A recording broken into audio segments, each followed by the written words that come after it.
Então, tá gravando. Então, eu não coloquei sobre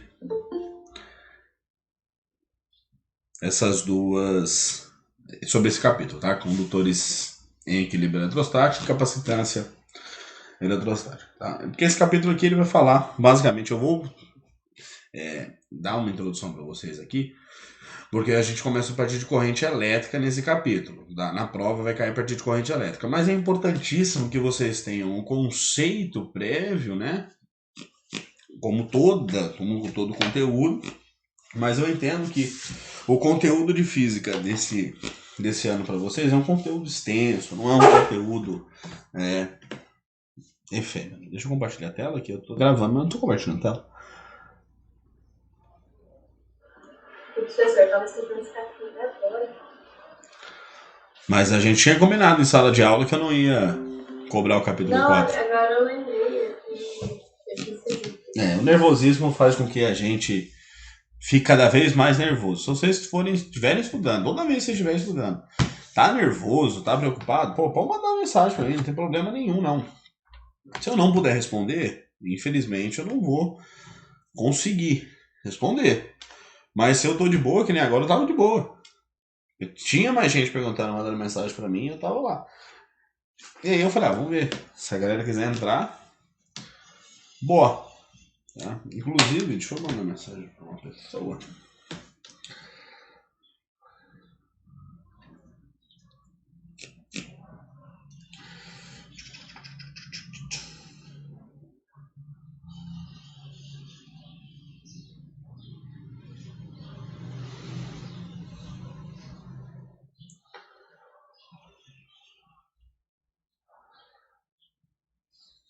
Beleza.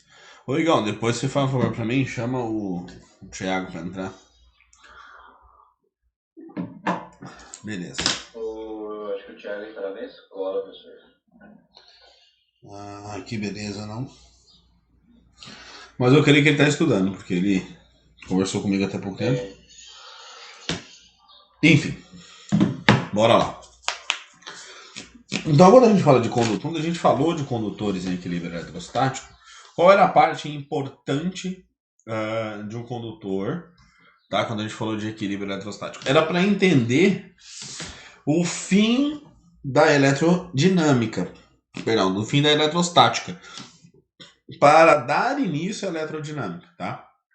Então, se a gente parar para observar, deixa eu pegar esse PDF aqui, eu acho que eu tenho ele impresso. Impresso não, né? Salvo no computador. Que aí eu vou jogar e exportar ele pro Encoder, a gente ficar rabiscando ele lá. Segundo ano de Física. Anotações Física 2, bimestre 2 tem. Deixa eu importar ele aqui pro Encoder. Porque aí a gente vai rabiscando e rasurando. Fica mais fácil a nossa compreensão. Anotações Mate 2, BIM 2. E só de anotações é esse, né? Só. From PDF, cancel from.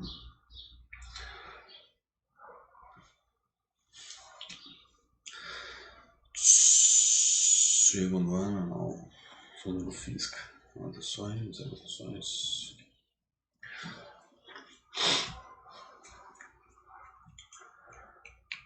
Então, quando ele está carregando aí, é o seguinte.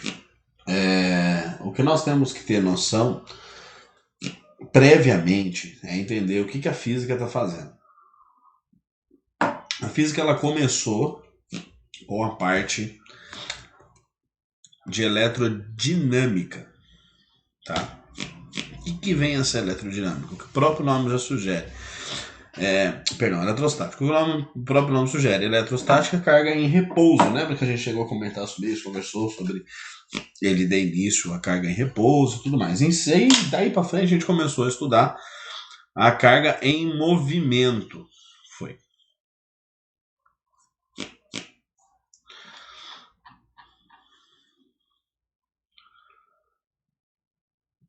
Condutores. Então, nesse caso aqui, ó, é como se eu estivesse olhando um fio condutor. Tá? Ao analisar esse meu fio condutor, eu posso reparar que todas as cargas elétricas aqui, ó, os portadores de carga, tá? Eles estão se movendo de maneira aleatória. Então você consegue ver que cada um está se movendo para um lado, tá? Isso daqui é um condutor. Então esse material aqui é um material condutor.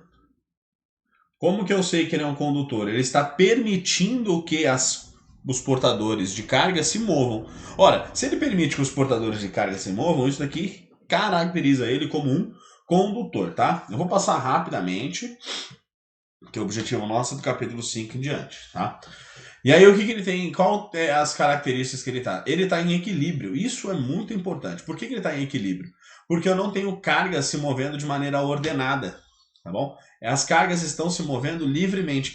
Esse daí é o principal fator para que vai levar para o que a gente estudou adiante, tá? O que a gente estuda adiante como circuito, tá? O circuito também tem um meio condutor. Vamos desenhar um circuito rapidamente aqui, né?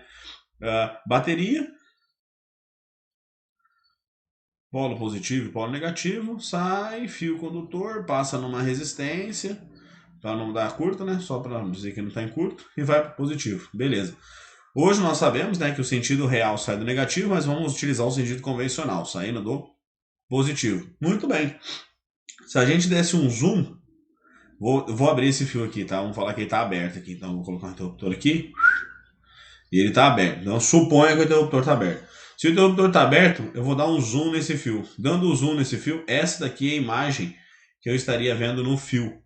Cada carga se movendo para uma direção, sem uma direção definida, tá? Quando o fio está aberto. Agora, se eu fechar o fio, fechei contato, eu tenho carga passando, tem corrente elétrica, é como se todas essas cargas passassem a se mover numa única direção e sentido, tá? Imagina esse daqui em vermelho agora, ó.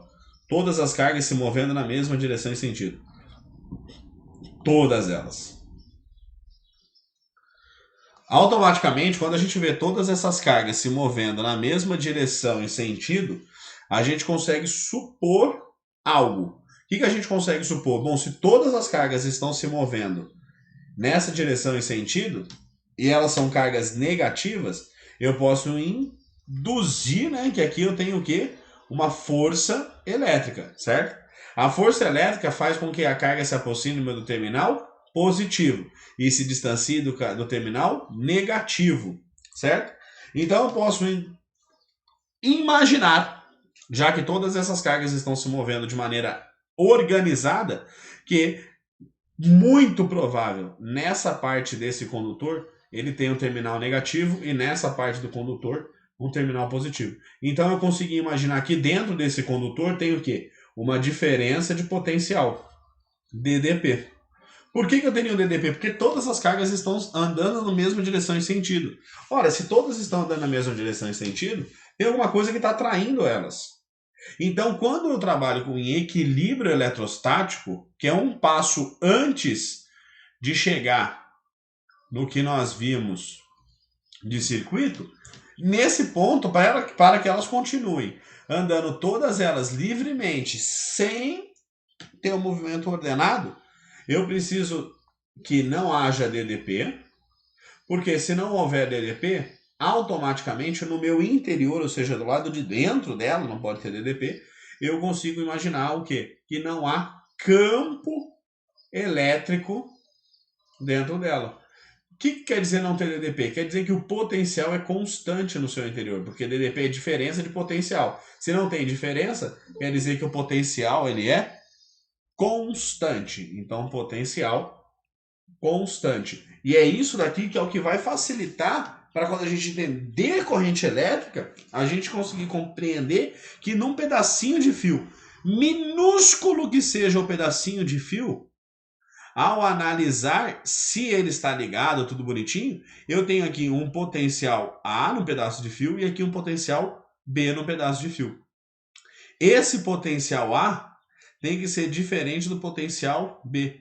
Porque é essa diferença de potencial que vai garantir que os portadores de carga que estão presentes dentro do fio não se comportem dessa maneira, mas sim de maneira ordenada, aonde esse fluxo de elétrons vai caracterizar o que eu chamo de corrente elétrica. Tá? Então, essa diferença de potencial que vai garantir que exista a passagem da corrente elétrica. Então, quando a gente estuda um equilíbrio, eu preciso obrigatoriamente, nessas condições, dizer que não existe DDP e, por consequência, eu não posso ter campo elétrico no meu condutor. Bem, aqui são os postulados, vai estar falando, o campo elétrico resultante dos pontos internos é nulo, o potencial elétrico em todos os pontos internos é constante, nos pontos da superfície do condutor em equilíbrio eletrostático, o vetor campo elétrico tem direção perpendicular à superfície. Então, é o que a gente já conhece em toda a carga, em todos os cantos, o campo é sempre perpendicular à superfície. Ele sai como se fosse um espeto, né? Muito bem. Então, pau no gato, vamos lá. Isso aqui como não vai... Lembrando que o capítulo 4 não vai cair na prova, tá? Vai cair a partir de corrente elétrica, nós já havíamos discutido isso antes. Aqui ele só está dando fórmulas, tá? Para dizer como que se comporta caso eu esteja analisando num ponto externo, tá? Num ponto externo, isso daqui vai se comportar como uma carga comum. Por que eu não vou dar tanta atenção para isso agora? Porque daqui para frente a gente vai trabalhar nessas provas em circuito. Então o circuito não trabalha com uma carga, o circuito trabalha com um circuito, tá bom?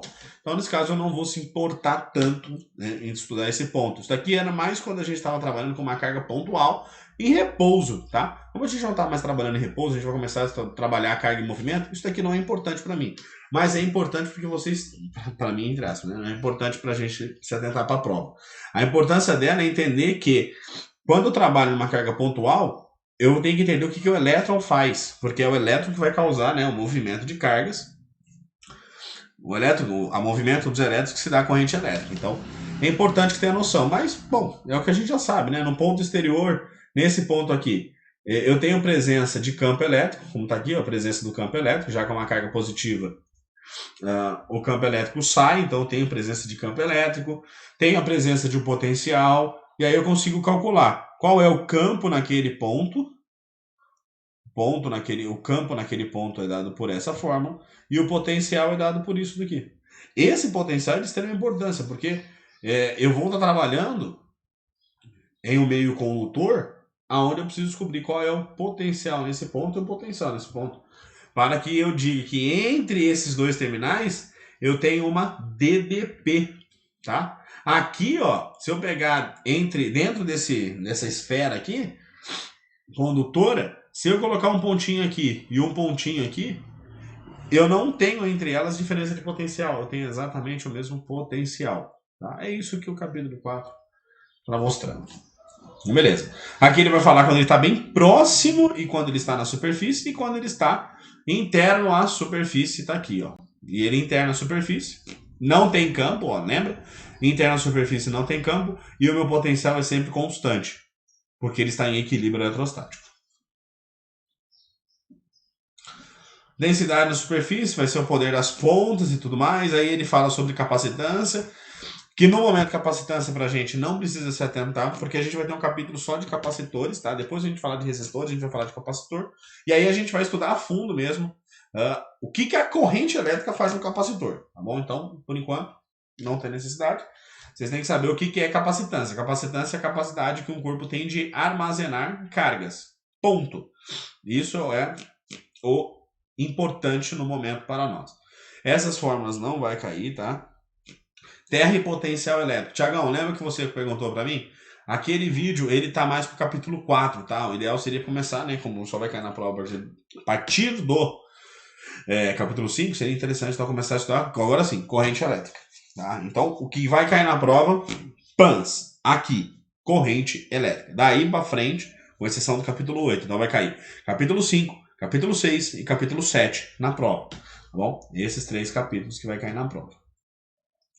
Antes de mais nada, corrente elétrica. Quando a gente está na beira de um rio,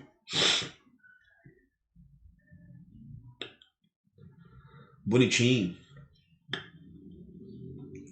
sentado para acampar,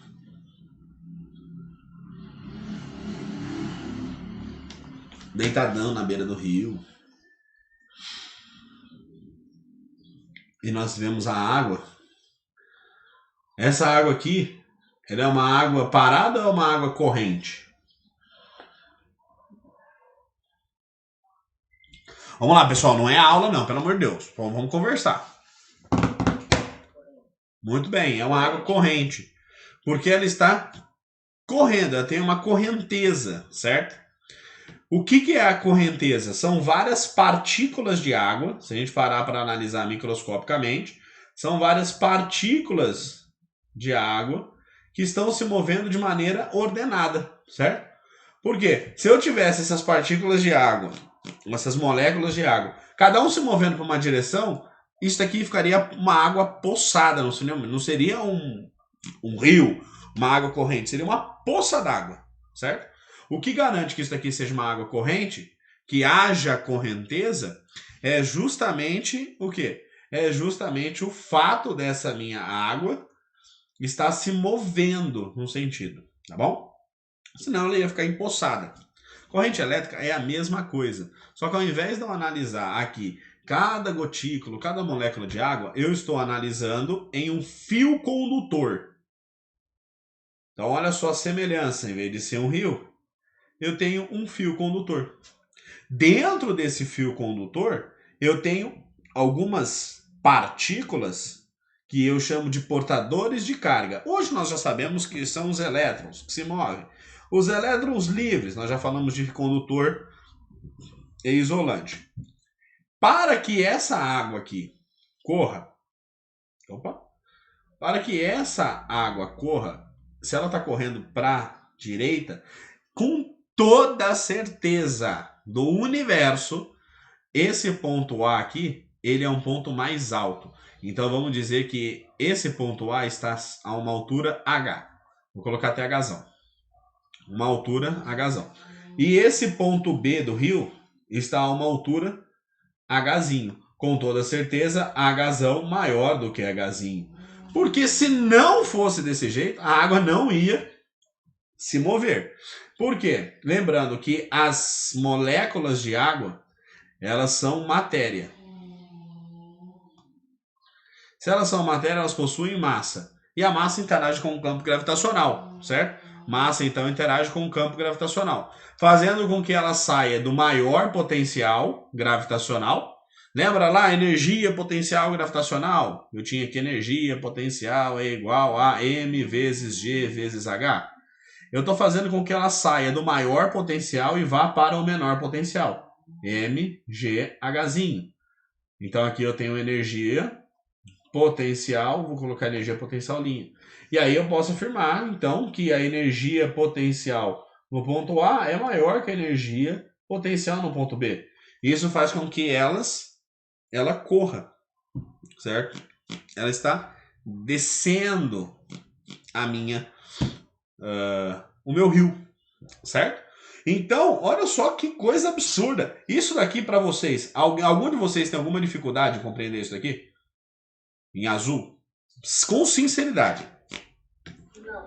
Zero dificuldade, né? Todo mundo já viu um rio, todo mundo já foi na beira do rio, ou quem nunca foi no rio, na beira do rio, com certeza já viu a água correndo na lateral da guia da nossa casa e tudo mais. E sabe que ela sempre vai descer do ponto mais alto para o ponto mais baixo, certo? Galera de Delfim Moreira aí sabe que se soltar um copo d'água daí, ele vai parar aqui em Itajubá. Certo? Porque está no ponto mais alto. Agora vamos entender o que acontece com a corrente elétrica, que é exatamente a mesma coisa. Bom, corrente elétrica. Agora sim. A corrente elétrica não são moléculas de água, tá? São portadores de carga, beleza? Mas para que eles se movam, eu também preciso ter diferenças de potenciais. Aqui eu tenho diferença de potencial gravitacional, tá? E aqui eu tenho um negócio que eu chamo de diferença de potencial elétrico, que eu chamo de DDP, tá bom? Mesmo esquema. Eu vou trabalhar aqui com o sentido real da corrente, sentido convencional, perdão, da corrente, tá? Sentido convencional da corrente fala que a corrente sai do terminal positivo e vai para o terminal negativo, tá bom? Lembrando que isso daqui é o sentido convencional. E é o sentido convencional que cai em prova, vestibular e tudo mais. Que é o que a gente estuda, o sentido convencional da corrente, tá? Então essa daqui é a nossa corrente. Aqui, ó, também é a nossa corrente. Só que essa corrente aqui é a corrente de água. E a gente está falando agora de corrente elétrica. Beleza. Para que isso daqui ocorra, eu preciso fazer com que haja aqui um potencial. Não vou dizer que A, eu tenho um potencial em A. E aqui no ponto B, eu tenho que ter um potencial em B, tá bom? Não preciso calcular, entrar na fórmula para encontrar o potencial. Não preciso. Eu só tenho que saber que aqui em A eu tenho um potencial A, e em B eu tenho um potencial B. Isso faz com que cada uma dessas moléculas, ou cada uma desses portadores de cargas, se movam de maneira ordenadas, assim como as moléculas. Por quê? Se eu não tiver diferença de potencial, ou seja, se eu não tiver um potencial maior em A, e aí eu estou informando isso para vocês agora, que o potencial em A é maior que o potencial em B. Se não houvesse isso, cada uma dessas cargas ia se mover de um lado para o outro de maneira desorganizada, como em um lago, que seria o capítulo 4, que a gente já estudou. Beleza. Então, dessa maneira, eu tenho potencial em A e potencial em B. Essa diferença de potencial faz com que haja aqui um campo, tá? E aí a gente sabe que o campo, ele sai do terminal positivo e vai para o terminal negativo, certo? E é esse campo que faz, porque lembrando, a água é matéria, interage com o campo gravitacional.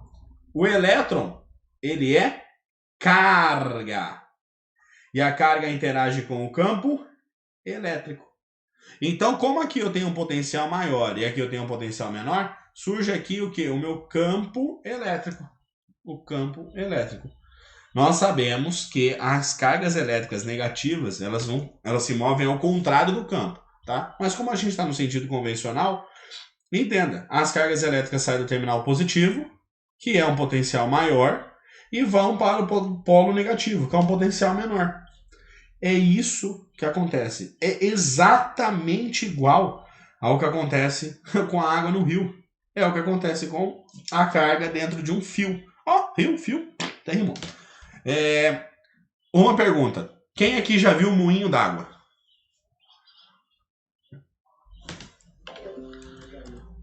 O que é um moinho d'água?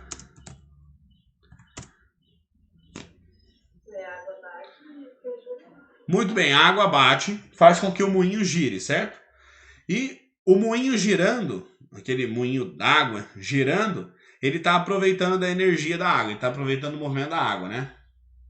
Aqui, ó, o moinho d'água aqui, ó, pra quem não... tiozão. Estraga o rolê, não. Pra quem nunca viu o moinho d'água, eis aqui o moinho d'água, tá? Claro que a água aqui tá vindo por um rio, tá? Ou por um rio, por um cano aqui, qualquer. E tá fazendo esse moinho girar nesse sentido aqui, tá? Mas o que acontece? Eu estou aproveitando do movimento dos elétrons aqui, do movimento da água, certo? Para causar troca de energia, tá? Então aqui eu estou girando ele e vou captar energia de alguma maneira, né? Isso daqui eu posso gerar energia elétrica, energia mecânica, enfim, uma porrada de coisa. Mas eu estou fazendo com que essa água que está se movendo, porque se essa diferença de potencial aqui for muito alta, ó, essa água vai deslizar muito rápido, o rio vai descer muito rápido. Mesma coisa acontece com a corrente. Se a DDP for muito alta, eu tenho muita carga passando aqui. Então, eu posso aproveitar nessa correnteza aqui e tirar proveito dela. E é o que eu faço. Eu coloco resistência no meu circuito para tirar proveito da passagem dos elétrons. Já que você vai passar aqui, faz alguma coisa que presta. Gira esse moinho para mim. Passa por uma resistência para esquentar minha água, para ligar uma lâmpada, para fazer N coisas, tá?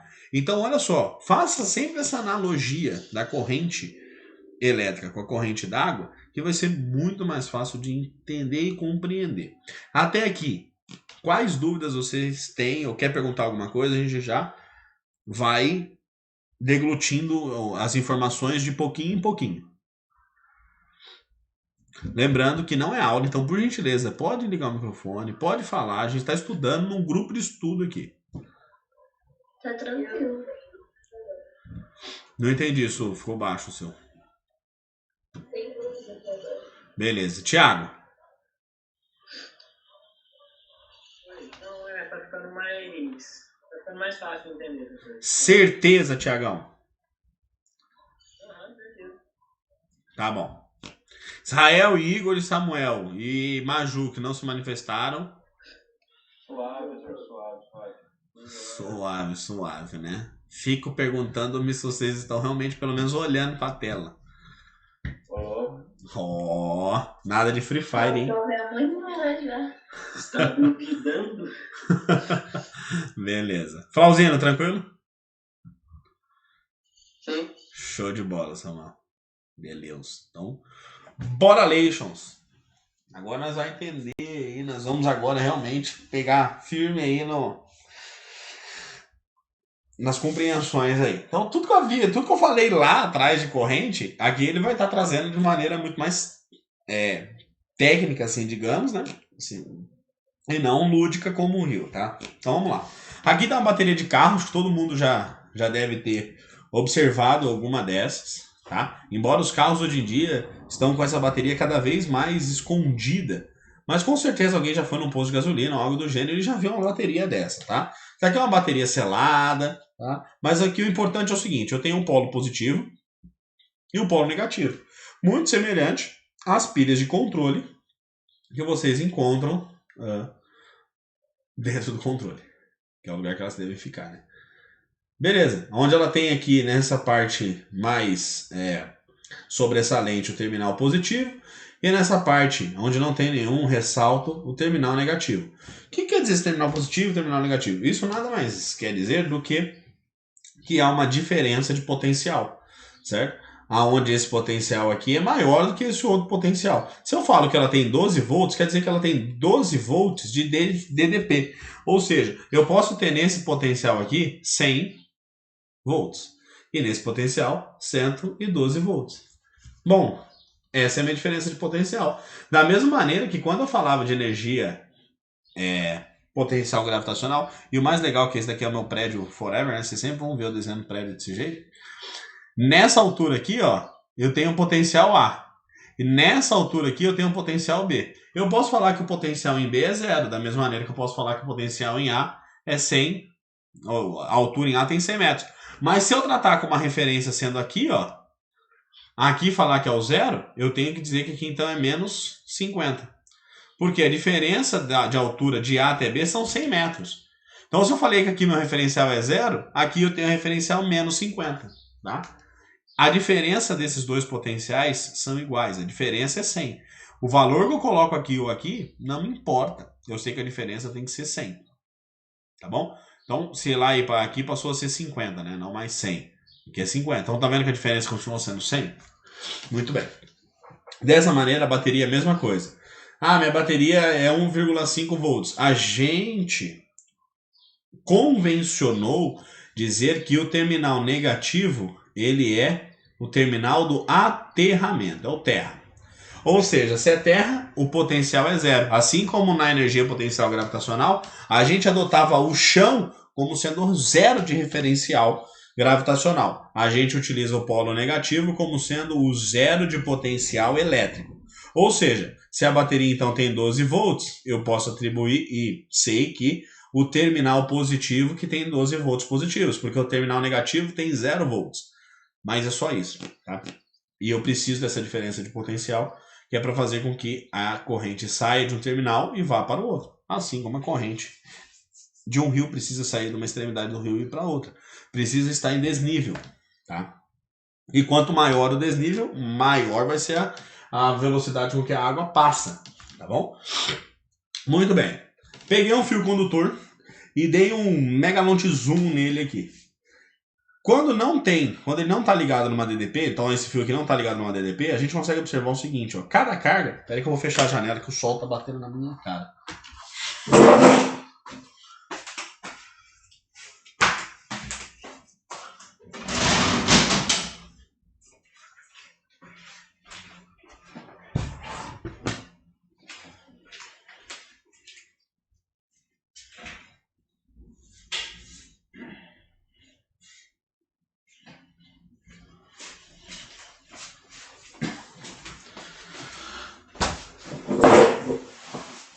Beleza. Então o que acontece? Quando eu falo dessa minha DDP, estou mostrando essa minha diferença de potencial, se não tem DDP, note que cada carga está indo para um sentido, ó. De maneira aleatória. Ou seja, se eu fatiar isso daqui, ó, pá, e vou ver quantas cargas saem desse coloquei uma chapa, uma membrana aqui, eu vou contar quantas cargas passam para cá e quantas cargas passam no outro sentido. Quando elas não estão ligadas a uma DDP, ela mesma que vai e volta, tá vendo? O mesmo número de cargas que passa num sentido, passa no outro, volta, tá? Ou seja, eu posso afirmar que, nesse caso, como não há diferença de potencial, eu não tenho um fluxo ordenado de elétrons. Aí eu fui e liguei eles nos meus terminais. Pum! Apliquei neles uma diferença de potencial. Agora eu tenho aqui um fio com um comportamento completamente diferente. Tá? Qual é o comportamento desse fio aqui? O comportamento desse fio está me mostrando que nessa membrana que eu coloquei aqui, ó, tá vendo? Nessa membrana só tem carga passando num único sentido. Olha só que absurdo. É, exatamente. O que está acontecendo? Eu consigo calcular, então, o número de cargas que passa. Como que eu calculo o número de cargas que passa?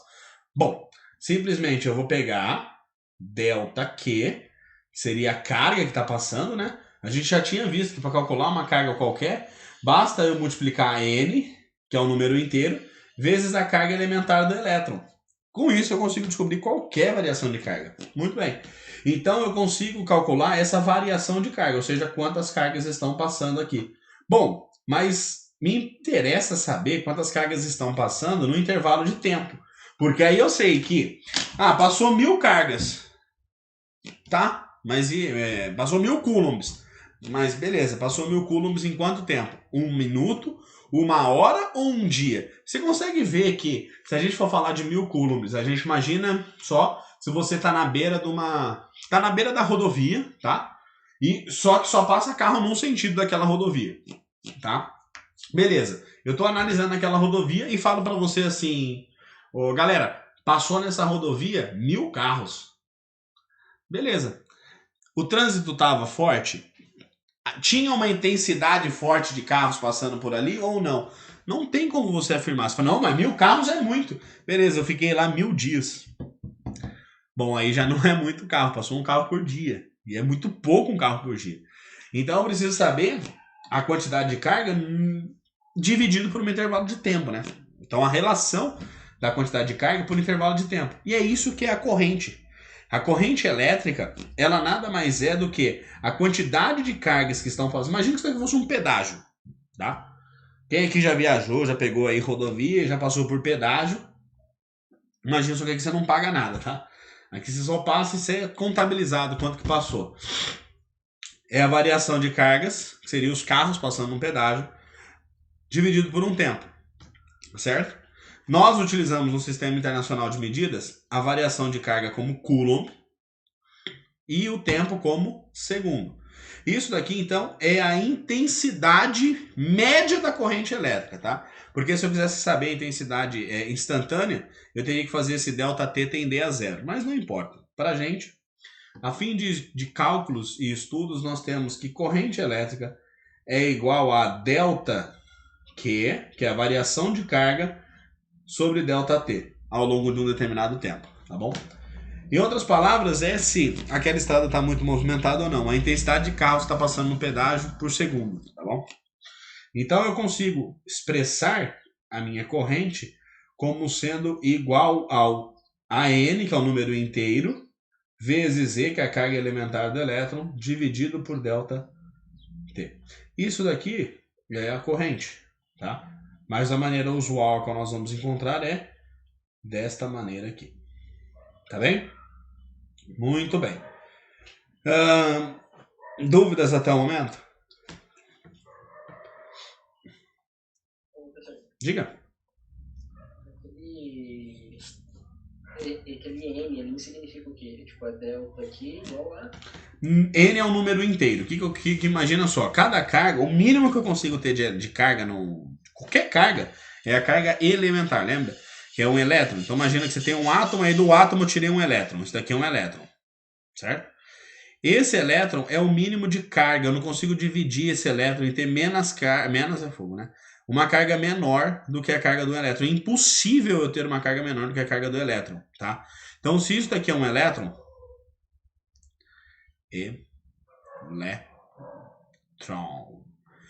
a menor carga possível é a carga do elétron, que vale quanto? 1,6 vezes 10 a menos 19 coulombs, tá? Quem descobriu isso foi Millikan, a gente até falou sobre o efeito, o experimento de Millikan e tudo mais. Agora eu quero descobrir uma carga Q. A carga Q, ela geralmente está associada a um punhadinho de elétrons, certo? Então imagina só, esse elétron aqui eu dei um zoom gigantesco nele, que ele é muito pequeno, tá? Já a carga Q, que ela está sendo estudada numa carga pontual, que a gente fala assim, ó, a carga Q nesse ponto aqui, ó. Esse ponto tem muitos elétrons, mas quantos elétrons eu tenho?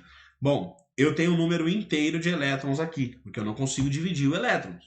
Então, se eu disser que essa carga Q, ela possui 1 microcoulombs, eu consigo descobrir quantos elétrons tem aqui. Porque para que se gere 1 microcoulombs, eu preciso ter N elétrons para que eu tenha ao todo uma carga de 1 vezes 10 a menos 6 coulombs, certo? Então, se eu pegar esse N, porque o N seria o número de elétrons, entendeu? E aí eu dividi ele pela carga elementar, vamos falar então que eu não tenho nenhum coulomb, para facilitar muito os nossos cálculos. Eu vou dizer para vocês que eu tenho 1,6, olha que lindo. Eu vou falar que eu tenho 1,6 microcoulombs. Então eu vou pegar esse 1,6 vezes 10 a menos 6. Opa. 1,6 vezes 10 a menos 6 e vou encontrar o valor de N, que é o número de elétrons que tem nesse meu pontinho aqui. Beleza. Isso vai dar 1,6 vezes 10 a menos 6 dividido pela carga elementar, que é 1,6 vezes 10 a menos 19. Olha só que interessante. Esse 1,6 cancela, isso daqui dá 1. Tá? Então eu tenho N igual a 1 vezes 10 a menos 6. Esse 19 que está embaixo, para subir ele vai somando, né? Então seria 6, menos 6 mais 19. Tá? Ou, no caso, 19 menos 6, isso daria 13. Então eu tenho 1 vezes 10 elevado a 13 elétrons. Então N é o número de elétrons que eu tenho em qualquer lugar. Então, se eu quero descobrir qual é a carga que passou aqui, basta eu multiplicar o número de elétrons vezes a carga elementar do elétron.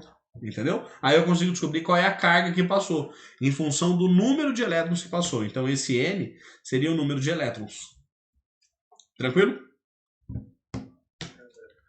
Show de bola. Mais alguém? Alguma dúvida?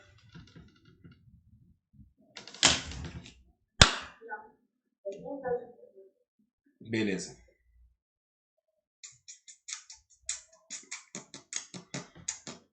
Intensidade da corrente elétrica. Galera, anota essa fórmula, porfa. Dica de amiguinho. Isso daqui é importantíssimo. Sempre que você tiver um gráfico de corrente, corrente ao longo do tempo. Bom, vamos analisar. Eu sei que corrente é igual a ΔQ dividido por ΔT. Beleza. Eu vou passar esse ΔT multiplicando. Então eu tenho aqui ΔQ, que é a quantidade de carga, a variação de carga, é igual a corrente vezes ΔT. Legal. Olha só, esse gráfico aqui, quando eu tenho corrente por tempo, a área desse gráfico aqui, ela vai ser numericamente igual à quantidade de carga. Ou seja, se eu te dou um gráfico qualquer de corrente por tempo, então ela está assim, ó.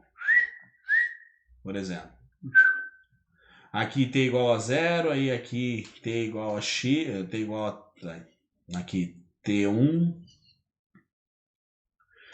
aqui t2 e aqui t3. E aqui eu digo que eu tenho aí, corrente I. Beleza, uma corrente I qualquer. Olha que interessante isso daqui. Essa minha corrente I qualquer aqui, eu consigo calcular a partir dessa área aqui o número de elétrons que passou nesse fio de T0 até T3. Então eu consigo me informar. Quantos elétrons passaram nesse meu circuito no intervalo de tempo de T0 até T3? Bom, preciso calcular essa área aqui. Então eu sei que a área, então eu digo lá, a ΔQ é numericamente igual a essa área aqui. Tá? Isso aqui é um trapézio, né? Então a gente pode calcular a área desse trapézio. Tá? Calculei a área desse trapézio, eu encontrei o ΔQ. E eu igualo, ΔQ é igual a NE. Passo o ΔQ, passo o NE dividido pela carga, e encontro o N. Pronto. Encontrei. A gente já resolveu exercícios desse jeito e tudo mais. Tá? Então, o que vocês têm que ter noção e guardar de informação? Que ΔQ é numericamente igual à área de um gráfico, tá? A área sobre o gráfico de corrente por tempo. Corrente por tempo. A gente vai ter outros estudos gráficos, tá? Que aí vai ser corrente por tensão, que aí é resistência. A gente vai ver mais pra frente, não é a área, é o coeficiente angular. Mas o que vocês têm que saber é o seguinte: a área, então essa área aqui, ΔQ, ela é numericamente, o ΔQ é numericamente igual à área. Então se eu calcular essa área aqui, peguei essa área todinha, encontrei a área debaixo do curso. Lembrando que isso daqui está entre T0 e T1, né? Então aqui eu tenho o quê? Eu tenho ΔT aqui, ó, tá vendo? ΔT. Beleza? Encontrei essa área desse gráfico aqui, ele é numericamente igual à minha corrente. Numericamente igual à minha carga. Importantíssimo. Dúvidas? Mas isso daí tá no livro onde? Que eu não achei. Pera aí, deixa eu caçar. Deixa eu abrir o livro aqui, eu caço pra você e já te mostro.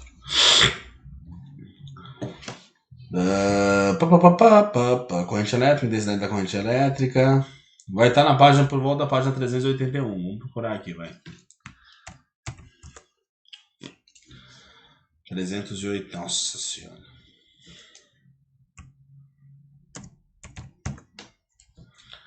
Não. O cara é bom. O cara é bom. Calma aí, tia. Vou achar pra você.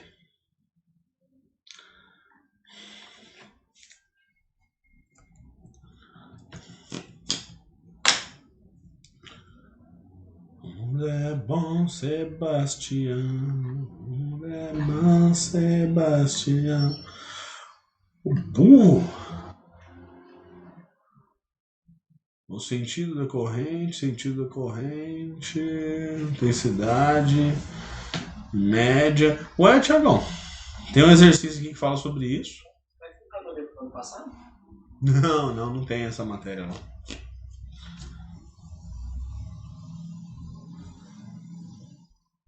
Cara, ele tá trazendo aqui, ó, só no exercício resolvido, tá, ó. Tanto é que aqui ele tem um exercício, o gráfico representa a intensidade da corrente elétrica que percorre o condutor em função do tempo. Aí aqui você vai ter que calcular as áreas, tá vendo? Ele tá calculando as áreas. Eu sei que a gente resolveu o exercício desse jeito, tá? Vai ser o efeito. Tanto é que esse exercício aqui a gente resolveu, ó. O P100 que tá na página 396. Pode dar uma olhada, esse exercício a gente resolveu. Não sei que eu falei para vocês dessa propriedade, mas pode ser que o livro não tenha trago de maneira implícita. Ah, você fala assim, no livro do ano passado, não no livro que vocês usaram ano passado, né? A edição do ano passado. Olha, Thiago, você me pegou, viu? Depois eu vou dar uma procurada aqui, dar uma olhada. Porque deveria estar de maneira mais implícita, né? Mas eu lembro que eu falei e resolvi exercício com vocês sobre isso. Porque é importante vocês terem noção. Inclusive tem um exercício parecido com esse na prova, tá? Beleza. Vamos voltar lá. Mas você entendeu o que ele mostra, né, Thiago? A propriedade em si você entendeu.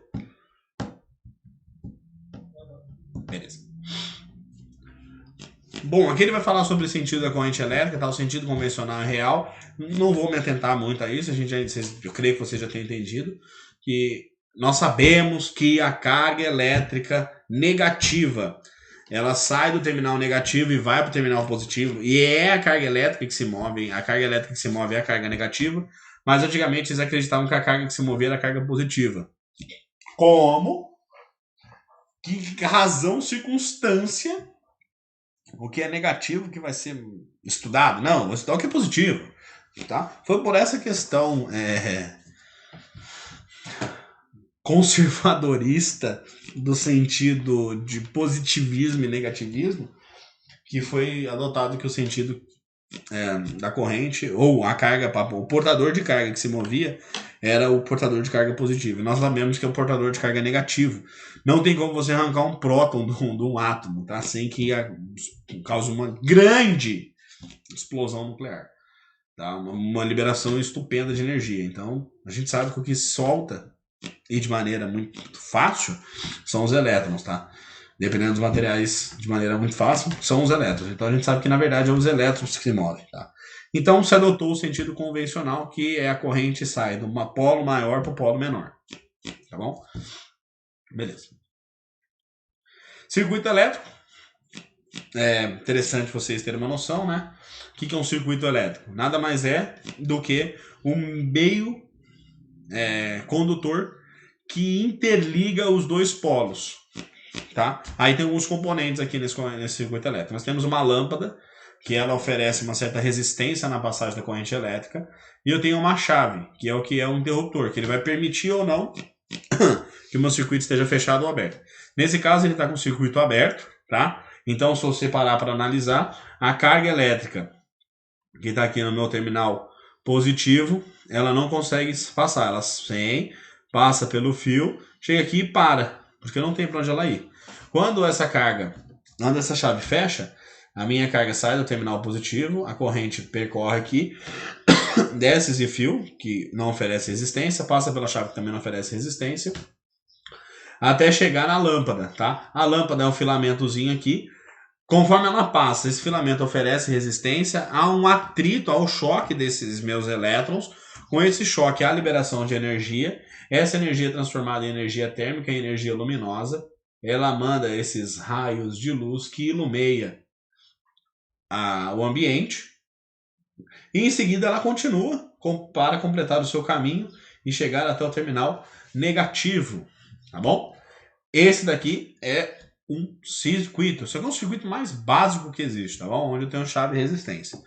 Professor, se eu ligasse direto aqui, ó, não oferece resistência nenhuma, a corrente elétrica ia passar de maneira muito rápida, ia causar muito atrito, esse fio ia esquentar, ocasionando o derretimento dele, tá? Então, quem já teve curiosidade e ligou os dois polos da bateria, não façam isso que você acaba com a bateria, tá? Mas solta uma faísca gigantesca e esse cabo esquenta muito, a ponto de queimar sua mão caso você faça. Por que isso acontece? Porque eu tenho um fluxo gigantesco de corrente elétrica, de elétrons passando por aqui, o que faz com que o fio aqueça, tá? Lembrando que o cobre ele não é 100% condutor, tá? Ele oferece uma certa resistência. Então ele vai esquentar. Ponto. Medida de intensidade da corrente elétrica. Galera, isso aqui é de extrema importância, tá? Quem tá fazendo o trabalhinho lá no Tinkercad e qualquer outro programa que você vai medir, a corrente elétrica, lembra que ela passa pelo meio, pelo fio? Então, se eu pegar o amperímetro, tá aqui o meu circuito, uma resistência. Então, aqui o potencial positivo, aqui o potencial negativo. Eu quero medir o fluxo da corrente que está passando por aqui. Tá? Esse aparelho aqui chama amperímetro. Tá aqui, ó, amperímetro. Só precisa ter noção do que é, tá bom? E o nome é bem sugestivo, né? Amperímetro. Metros de medida, amperímetro de ampere.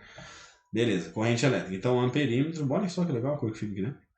Então, o amperímetro, ele mede justamente a corrente elétrica, tá? Legal. Se eu vim aqui ligar ele aqui, ó. Tá lá, beleza. Liguei o meu amperímetro aqui, ó. Lindamente, professor. Às vezes vocês vão encontrar o desenho dele assim, tal. Amperímetro. Legal. Estou medindo alguma coisa? Não. Por que eu não estou medindo? Porque para que eu meça, a corrente tem que passar por dentro do amperímetro. Olha só. A corrente tem que passar por dentro do amperímetro.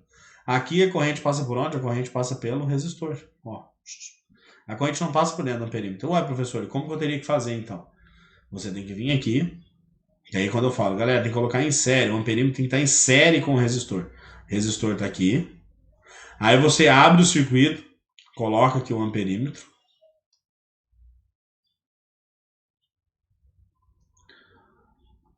E depois você liga ele no terminal negativo.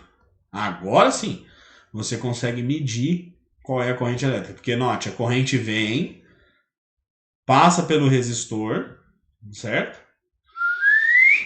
Passa por dentro do amperímetro, fazendo com que ele marque o valor da corrente e continue seu caminho, certo? Ou seja, amperímetro deve ser ligado em série. Então, sempre quando você for fazer um circuito, o amperímetro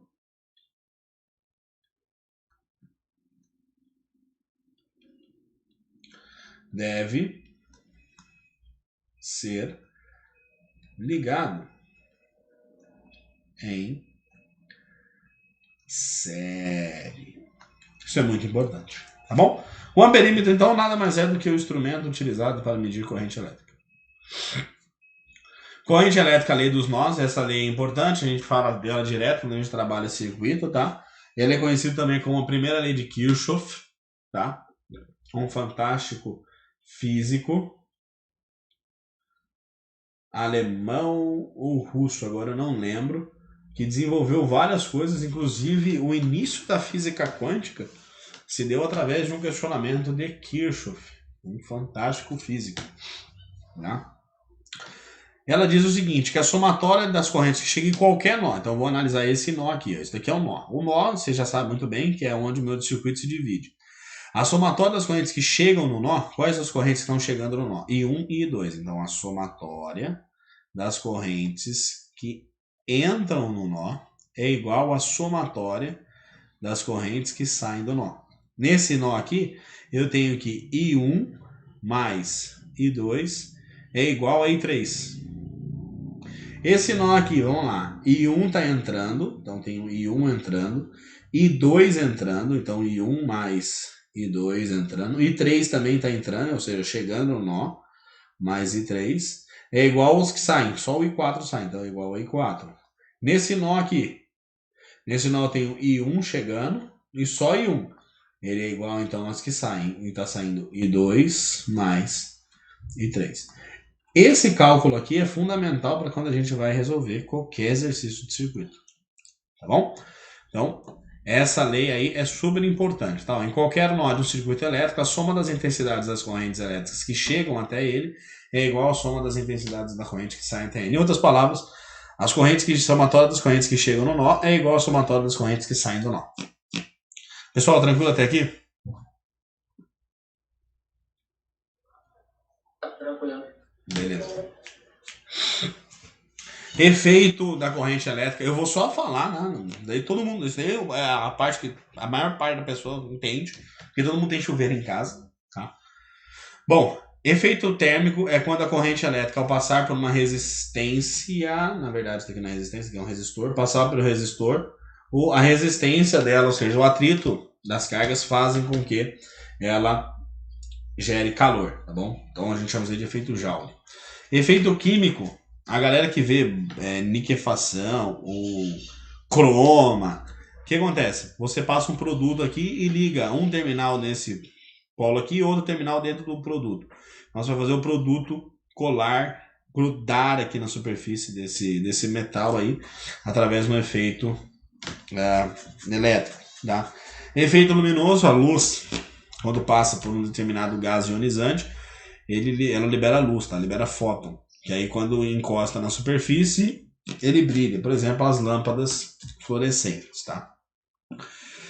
Efeito fisiológico é justamente o que acontece quando você toma um choquinho. Tá? A gente já falou sobre isso. E efeito magnético a gente vai ver mais para frente com maior propriedade, que é, por exemplo, que a corrente elétrica, toda carga em movimento, todo elétron em movimento gera um campo magnético. mas não se atentem a isso agora. Energia e potência da corrente elétrica, isso é fantastic, tá bom? Isso aqui é trabalho, tá? É um tal. Não sei porque que tá com essa letra Magnificat. Mas é esse tal aqui que a gente tá conhecido já, tá? Bom, potência, ela é potência em todo lugar, em qualquer lugar que a gente for estudar, tá bom?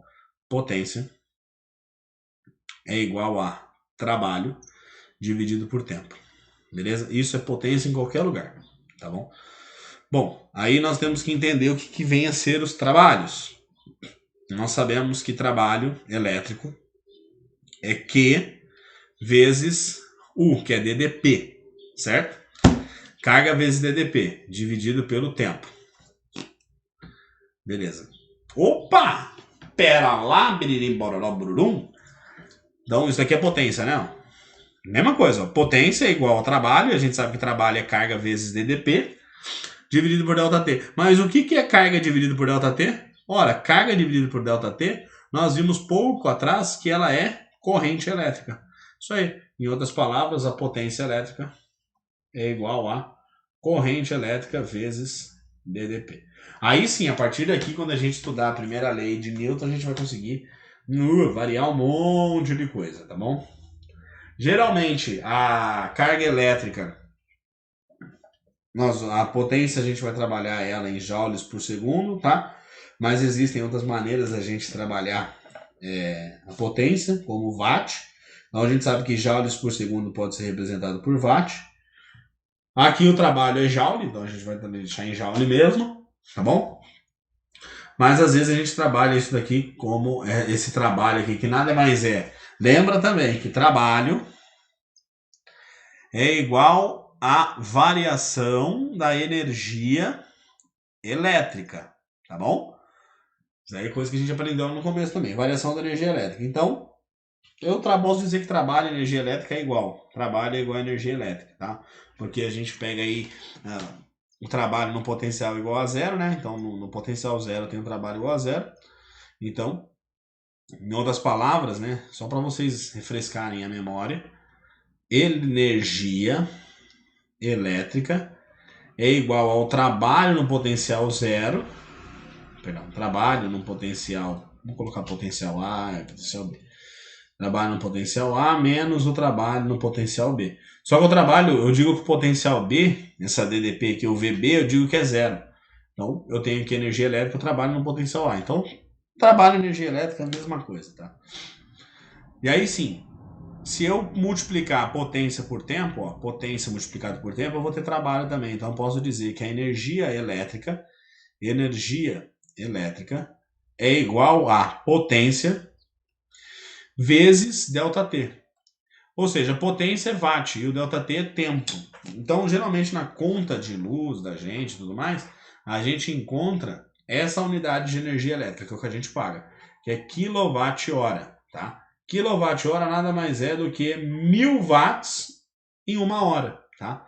E para transformar esse 1000 watts em uma hora em joule, porque quilowatt-hora é a mesma coisa que joule vezes segundo, tá? Por que joule vezes segundo? Porque trabalho é igual a joule vezes segundo. Olha, se isso daqui é joule por segundo, tá? Perdão, trabalho é só joule, perdona. Se isso daqui é joule por segundo vezes segundo, dá só joule. Então trabalho é joule. Eu quero transformar então esse quilowatt-hora em joule. Como que eu faço para transformar quilowatt-hora em joule? Eu preciso multiplicar isso daqui por 3,6 vezes 10 a sexta. Tá? Mas isso daí tem conversores, tá bom? Não precisa se atentar a isso. Galera, dúvidas até o momento?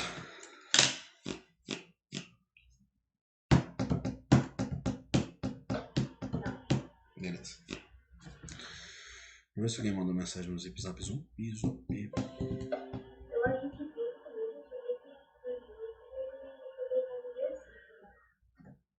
Pera aí, Suenaga. Dá só um little instante pra mim, por favor. Deixa eu só responder o WhatsApp aqui.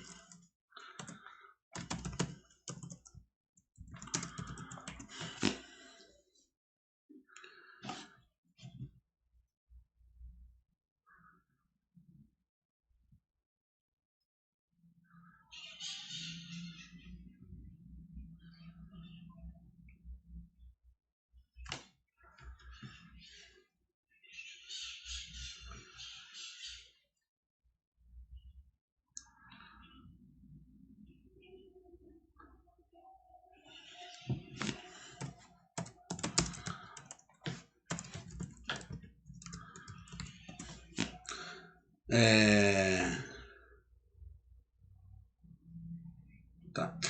Falam novamente, Tanaga, o que você falou, por favor.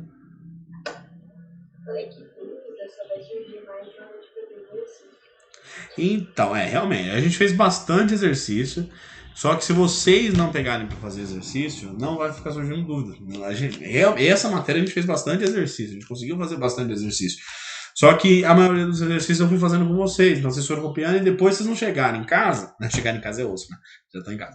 Depois que acaba a aula, vocês têm que pegar e fazer pelo menos os mesmos exercícios que eu resolvi em sala, resolver eles novamente, vai entender o que está acontecendo.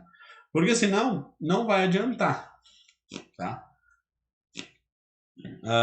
Não adianta eu também agora chegar e fazer um monte de exercício com vocês, porque vocês realmente têm que pegar o exercício e fazer essa ponte, né, da matéria com o exercício, tá? Aqui essa fórmula aqui é só para chegar naquilo que eu tinha mostrado, né, da onde que vem essa corrente elétrica, ela vem justamente do trabalho, né, dividido pela carga, dividido pelo tempo, perdão, a carga dividida pelo tempo, da carga do trabalho, da corrente, DDP em volt e potência dado em watt. Dúvidas no capítulo 5? Acho que o capítulo 5 é o mais importante para que vocês compreendam, porque resistores a gente vai falar sobre resistência e tudo mais, o que ele é em si, e depois vem a associação de resistores, que é a parte de assimilar os resistores, né? Capítulo 5. Quais são as dúvidas? Nenhuma? Quer perguntar alguma coisa? Quer falar alguma coisa que não entendeu? É mais complicadinho, mas fazendo um exercício acho que dá pra pegar. Tá bom. Porque é mais aplicar a fórmula, né? Eu acho que a maior sacada de corrente elétrica é você entender o que é a corrente elétrica. Porque uma vez eu até conversei com o Thiago, a gente estava até no colégio conversando, e eu falei, nossa, vocês precisar entender que o potencial dentro de um condutor ele é nulo porque não há movimento de elétrons e tal, isso é meio supérfluo no dia a dia da gente. Agora a corrente elétrica não. Ela é uma coisa que está presente no nosso dia a dia e ela é muito comparada à água e a gente não faz esse paralelo. É como se dentro da parede da nossa casa, nos fios, tivesse encanamento. E em vez de estar correndo água, está correndo corrente. E a energia elétrica, hoje ela está presente muito no nosso dia a dia. Então, se você for parar para analisar com a galera, pensa em algo que muitas pessoas não conseguiriam ficar sem. É justamente a energia elétrica. As pessoas conseguem ficar sem carro, sem muita coisa, mas a energia elétrica talvez seja uma das questões mais complicadas. Uma vez eu vi um documentário que mostrava a vida das pessoas, não mostrava a vida, né, mas numa comunidade isolada, onde não tinha energia elétrica. E tipo, uma vez por ano tinha mutirão pra galera fazer vela. Então chegava nesse horário que nem tá agora, ó, que já tá começando o pernoite, era correr, acender velas, colocar nos candelabros, nas paredes para iluminar o ambiente. Já pensou isso? Então a evolução da corrente elétrica, ela marca a mudança da tecnologia, a mudança do desenvolvimento tecnológico como um todo, entendeu? Então, assim, é uma coisa que está presente no nosso dia a dia de maneira simples, só que a gente não consegue compreender justamente por não fazer esse paralelo, na minha opinião, na minha humilde opinião, entendeu? Eu acho que quando a gente faz esse paralelo com a água, que é algo que tá corriqueiro e a gente consegue ver, tocar, é palpável, porque a corrente elétrica, ela existe, é corriqueira, mas ela não é palpável, ela é muito abstrata. Então, quando você consegue fazer um paralelo do abstrato dela para o real, que é a água, na minha opinião, isso torna algo mais palpável, mais visível e possibilita a compreensão de maneira melhor.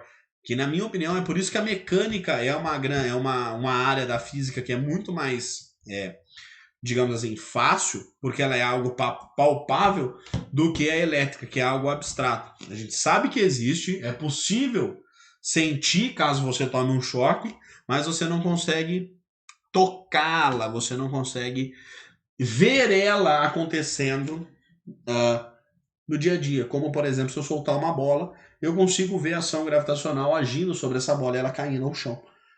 Então, na minha opinião, esse é um dos fatores que tornam a corrente elétrica algo complicado. Então, tentem fazer esse paralelo. Isso vai facilitar bastante na compreensão. Tudo bem?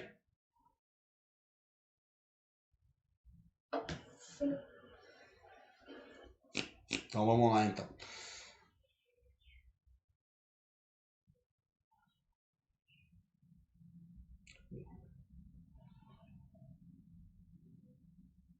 Um segundinho.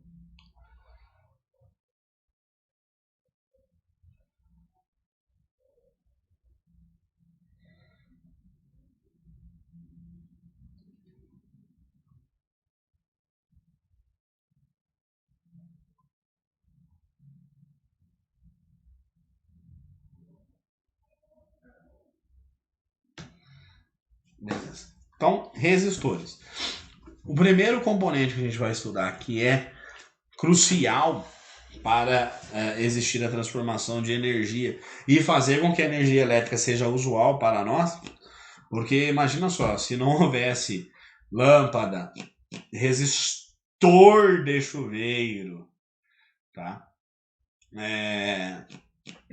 Bom, a energia elétrica ela ia ser pouco eficaz para nós, tá? Claro, motores, beleza. Mas ela não teria um desenvolvimento tão grande como o conforto que ela proporciona e a agilidade ao ter iluminação em uma residência e o conforto de se tomar um banho quente sem precisar acender o fogão a lenha. Já pensou? Já existia luz e já existia água quente antes da energia elétrica, tá? Mas olha o trabalhão que tinha para você tomar um banho. Você tinha que ir lá no terreiro, pegar a lenha, tá? Você já parou para pensar como que seriam as casas hoje em dia se não tivesse a tecnologia de água aquecida pelo chuveiro? Você acha que seria capaz de existir prédios? Já parou para pensar que cada prédio de residência teria que ter um enorme, basicamente uma usina térmica para esquentar a água do prédio inteiro, para vocês, moradores, para nós, moradores, enfim, poder chegar aí e tomar o seu banho quente a qualquer momento do dia?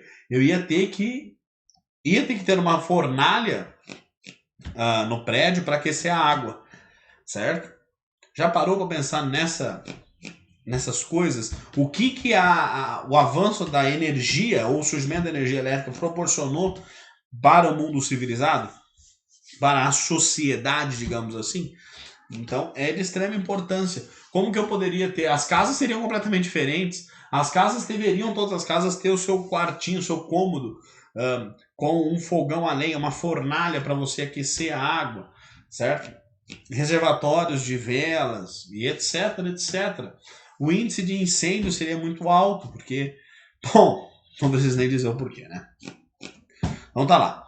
Aqui eu tenho uma lâmpada de tungstênio, que não é mais, ela não pode mais ser vendida, tá? Comercializada. Na verdade, não pode ser fabricada. Tem até um determinado período aí para que ela possa ser vendida, depois de um período não vai poder nem ser vendida mais. Mas isso daqui é um resistor, tá? A corrente elétrica, quando passa aqui, gera aquela resistência na passagem da corrente elétrica, fazendo com que gere um efeito Joule. E na lâmpada de tungstênio não é um efeito luminoso, tá? É só o efeito Joule. Mas esse filamento ele aquece tanto que ele incandesce. Ele começa a irradiar luz.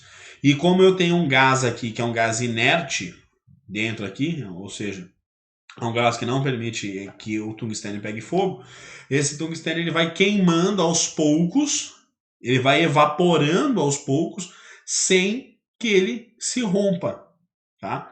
Então ele quase chega à temperatura de fusão, mas ele não chega a fundir. E aí ele fica brilhando muito, esquenta muito e irradia luz.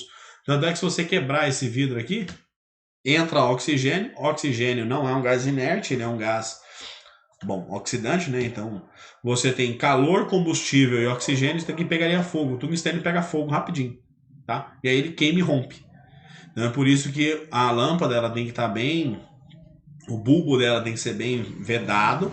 E aqui eu tenho um gás a uma pressão menor do que a pressão ambiente, tá? Por que menor que a pressão ambiente? Porque quando esse gás esquenta, não pode ter pressão. Então eu tenho que colocar esse gás aqui com uma pressão menor, porque quando ele esquentar e expandir, ele tem que ter quase a pressão ambiente, tá?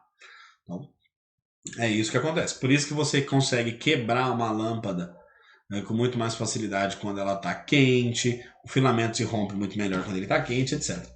E aqui eu tenho um resistor de chuveiro, tá? Esse resistor de chuveiro, mesma coisa. Ao passar aqui, ele oferece uma resistência à passagem da corrente elétrica e faz com que ele esquente a água, faça a troca de calor com a água, tá? Bom, qual é a parte importante que vocês... Isso daqui é uma parte conceitual, né? Da resistência. Agora, uma parte mais precisa é o que a gente vai falar sobre a lei de Ohm, tá? Lei de Ohm, por mais que não tenha uma questão específica que falar, lei de Ohm qual é? Vocês vão usar a lei de Ohm praticamente em todo circuito, toda parte do circuito. Sempre quando houver circuito, fala de circuito, você vai usar a lei de Ohm, tá? Então essa daqui é uma lei fundamental. Ouso dizer que ela é mais importante que a lei de Coulomb, que é a lei da força elétrica. Beleza. Aqui eu tenho a intensidade de corrente passando, eu tenho uma DDP e o fio oferece uma certa resistência. Eu sei que a resistência que esse fio oferece é diretamente proporcional à DDP e inversamente proporcional à corrente, tá? Essa daqui é a lei de Ohm. Tá? Não vou ficar falando que quando a gente resolve exercícios, a gente usa a lei de Ohm muito. Então a lei de Ohm para vocês eu creio que já esteja algo bem tranquilo, tá? Eu posso representar o resistor como sendo esse símbolo ou esse símbolo aqui. Unidade de medida dele é em ohms. Por favor, nesse momento, existe alguma dúvida?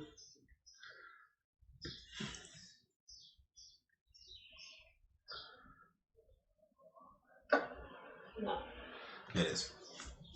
Tiagão, você tá no colégio?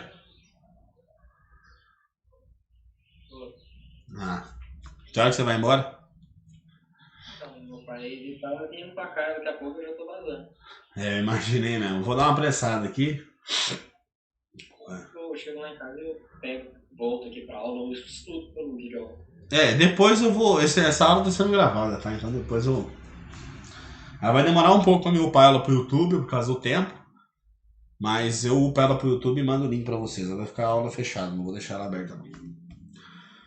Bom, então a primeira lei de Ohm, nós já vimos que é essa daqui, tá?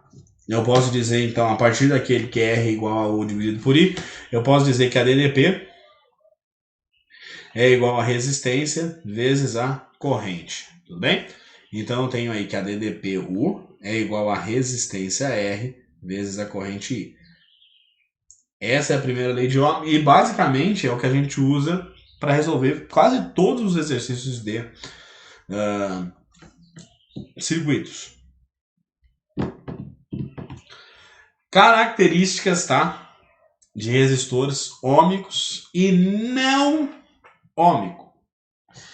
É o seguinte, os resistores ômicos, vocês vão ver que a minha curva característica é uma reta, tá vendo? O vermelho não é uma reta, então quer dizer que essa resistência está variando conforme aumenta a minha corrente.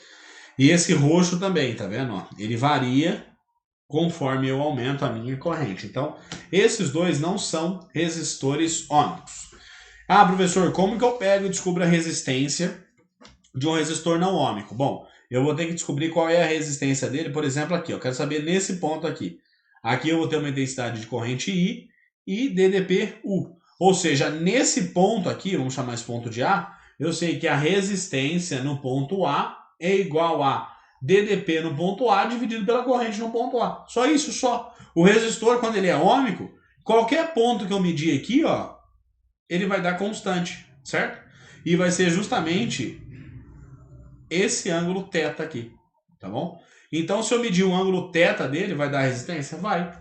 E se eu medir esse ponto aqui, ó, se eu medir nesse ponto aqui, eu tenho I dividido por U. Nesse ponto aqui, eu vou ter um outro I dividido por um outro U, certo? Perdão, um U dividido por outro I, mas vai ser o mesmo valor. Então, quando eu tenho uma reta, eu estou dizendo que ele é um resistor ômico. E o resistor, ele é ômico quando a minha resistência é constante ao longo da corrente. E daí, ó, resistência constante, ela é numericamente igual a tangente de θ. Então, só vou lá e meço. Pô, tangente de θ. E a gente já falou até o porquê, né, da tangente de θ. Porque se eu quiser descobrir esse ângulo θ aqui, ó, a tangente de θ vai ser o cateto oposto dividido pelo cateto adjacente. U dividido por I. E R é U dividido por I. Por isso que a tangente desse ângulo é numericamente igual à minha resistência, tá bom? Lembrando que isso daqui é um gráfico de DDP, no gráfico de DDP por corrente. Lei de Joule. Lei de Joule nada mais é do que eu incorporar a minha potência, que é igual a U vezes I, e a minha lei de Ohm, que é U é igual a R vezes I. Bom, se eu substituir U ou I, né? Vou substituir o I também, aí eu tenho que... por aqui eu tenho que I é igual a U dividido por R. Bom, se eu substituir, vamos chamar isso aqui de equação 2 e equação 3, e essa aqui é a equação 1. Se eu pegar a equação 1, então substituir 2 em 1, eu tenho isso daqui. Se eu substituir 3 em 1, eu tenho isso daqui. Lei de Joule é só isso, tá bom? É outras maneiras de escrever a potência a partir da minha lei de Ohm, tá? A partir da lei de Ohm. Mais nada, só isso.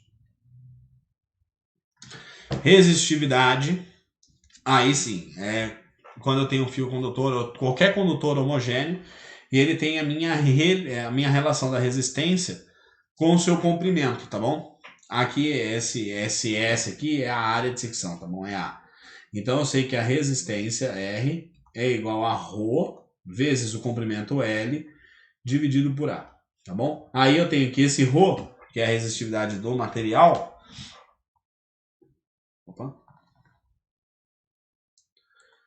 ρ ele é variável, tá? Então ρ é igual a ρ0 que multiplica...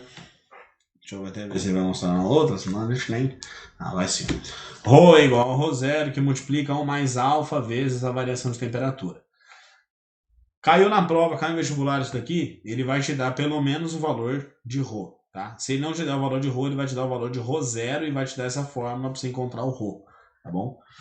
Na prova eu não me lembro se eu coloquei questão que englobe, que caia ρ, tá?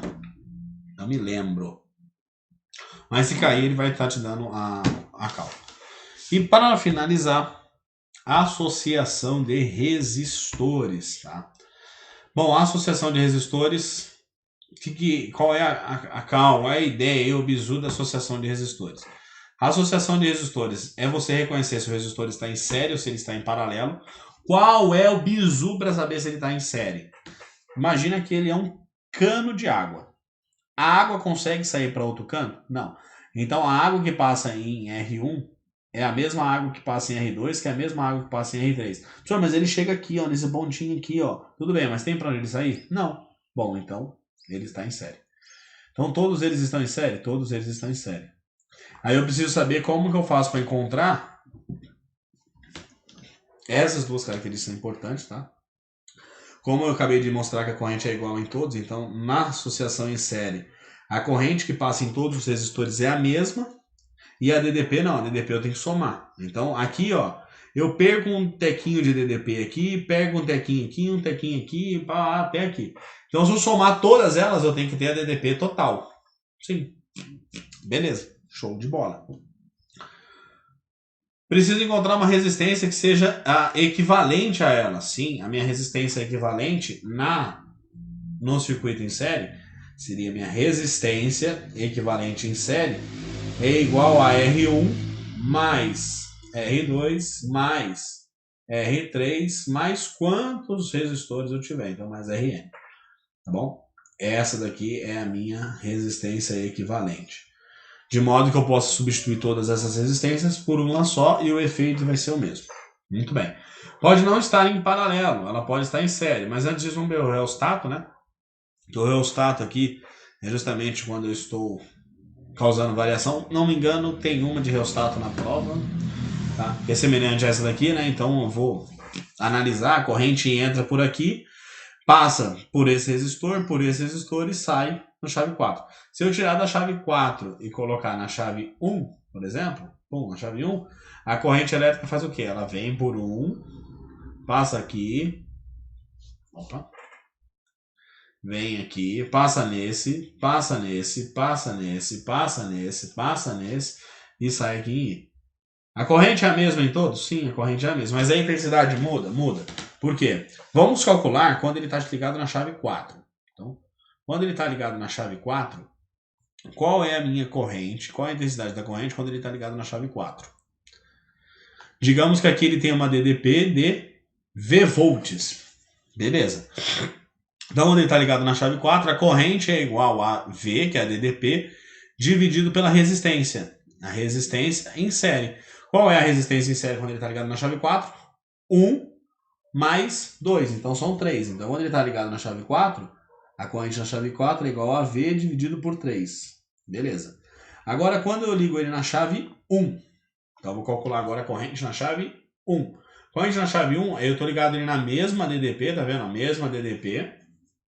Então eu tenho lá V dividido agora por RS, linha. Porque ele está ligado no 1, certo? Então vai ser 1 mais 2, 3 mais 3, 6 mais 4, 10, mais 5, 15. Olha só, a corrente I1, quando ele está na chave 1, ela é igual a V dividido por 15. Uau! Caramba! Ela é 5 vezes menor. Ou seja, I1 é igual a 1/5 de V4. Então olha só como essa corrente aqui é bem menor. Ou seja, se eu ligar, se isso aqui fosse um chuveiro, quando ele está ligado em I1, a corrente é pouca. Então a potência dele, que é igual a DDP vezes a corrente, aqui seria a posição, por exemplo, verão. Certo? Aqui seria a potência, inverno 1. E aqui, ó, se ele tivesse ligado aqui na chave 5, ó, seria o quentão.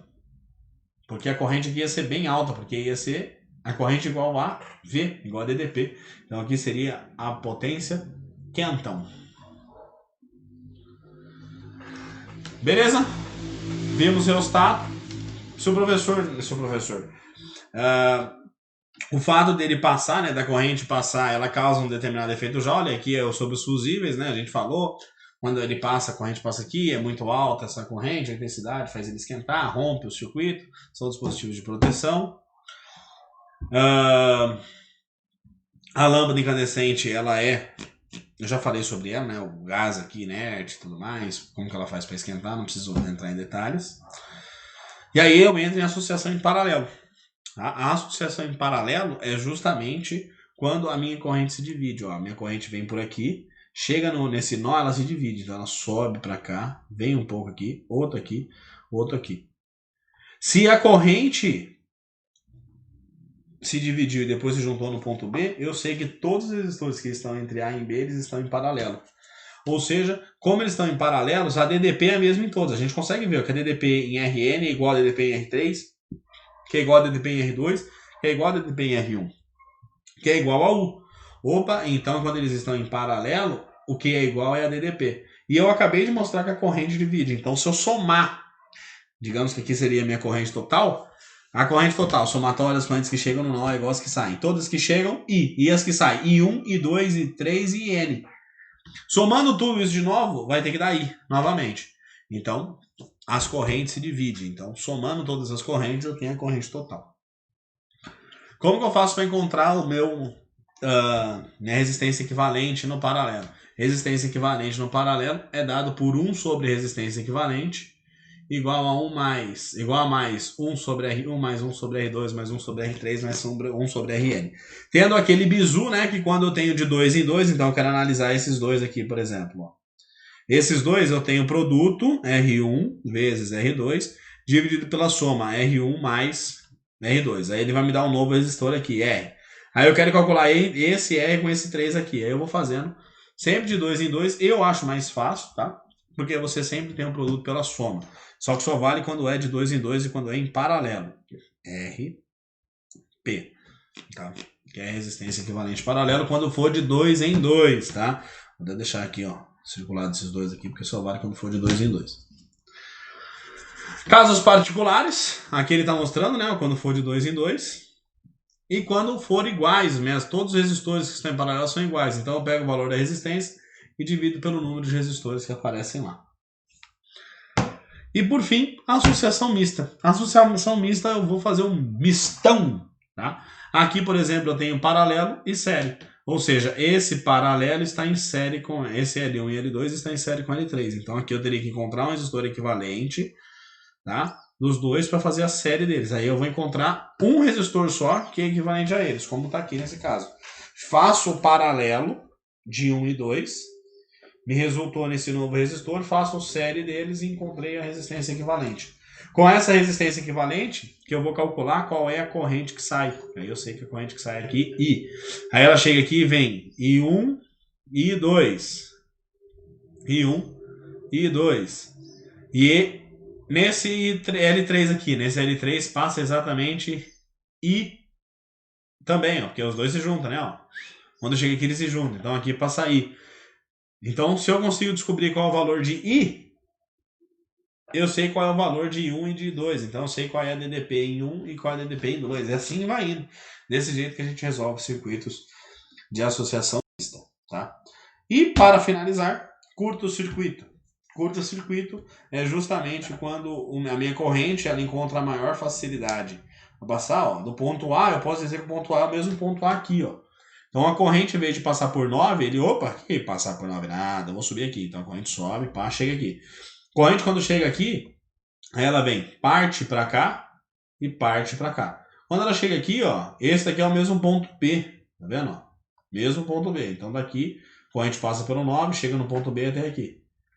Então a corrente só se desviou daqui para cá, tá bom? Então essa é a minha... Isso é curto-circuito, tá bom? E aí eu consigo descobrir que a resistência equivalente aqui nesse caso é 3, tá? Basicamente, é isso. Só. Porque ao invés de eles mostrar que estão em série, esses dois estão em paralelos. Ponto. Tá? A gente consegue ver que todos esses resistores aqui, eles estão em paralelos. Por que todos em paralelo, professor? Esse resistor aqui, quais são os terminais que ele está ligado? Ele está ligado em A e B. Então eu vou redesenhar o resistor. Esse resistor 1 está ligado no terminal A e no terminal B. Esse resistor aqui está ligado em qual terminal? Terminal A e terminal B. Opa! Então esse daqui está ligado no terminal A e no terminal B. Esse resistor aqui está ligado em qual? Terminal A e terminal B. Oh, terminal A e terminal B. Tá vendo que todos eles estão em paralelo? É assim que a gente remodela um circuito. Eu olho o resistor. Pá, ele está ligado em que terminal? A. Porque aqui é A também, aqui também é A, aqui também é A e aqui também é A. Aqui é B, aqui é B, aqui é B, aqui é B, aqui é B. Então, esse resistor está ligado em A e B. A e B. Esse em A e B e esse em B. Então, se eu tenho um resistor, são todos iguais, todos de 9? Sim, então eu tenho 9 dividido por 3. A resistência equivalente deles é 3. Aqui não vai cair. Deixa eu parar a gravação, porque já vai ficar um vídeo gigantesco de 1h30.